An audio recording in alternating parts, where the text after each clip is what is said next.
My dear Caiaphas, I hope your mission in Alexandria is proceeding well. May the Most High bless your sacred undertakings. You were kind enough to ask for some account of recent events. You may be amused to learn of the activities of an itinerant preacher across the Jordan who has been proclaiming what is called a baptism of repentance. You might remember a rather similar case in the Judean wilderness a few years ago. This John, it transpires, is not one of the Essenes, though he seems to be similarly obsessive in his ministry. I must confess that I've been rather intrigued by reports of this modern-day Elijah, although in my experience such phenomena are best treated with caution. In any case, it seemed prudent to have some first-hand knowledge of what was going on, if only so as to be well informed when in conversation with our Roman guardians, who are of course concerned to comprehend any populist threat to good and stable government. As it happened, some others of our group had been contemplating an investigative foray into the wilderness to see these things which had come to pass, so I tagged along. Apart from anything else, there were a few matters regarding the election I wanted to have a word with some of the younger members about, so this presented itself as an ideal opportunity. I think they were a little surprised that I should wish to come, but then, as you know, I rather like surprising people. It is best not to become too predictable in one's dealings. I should say that the numbers attending have been subject to exaggeration.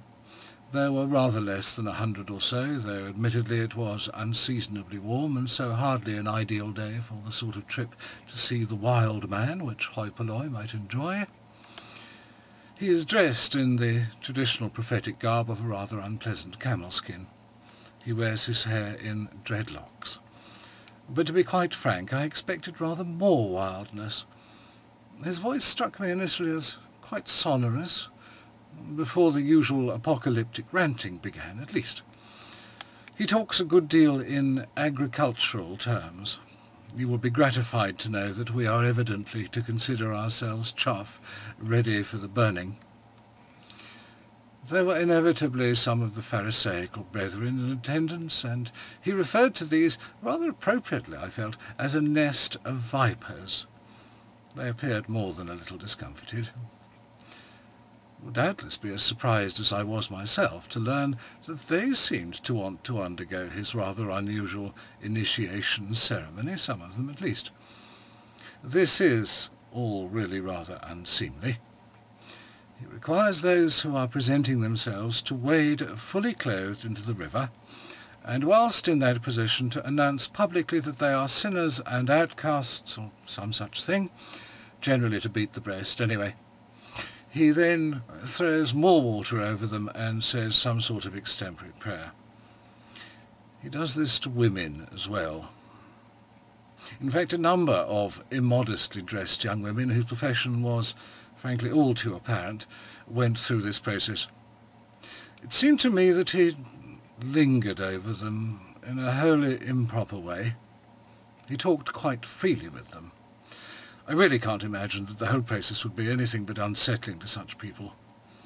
Doubtless they will have returned to Jerusalem and pursued their calling as lustily as ever, although perhaps they will now be advertising spiritual as well as physical relief.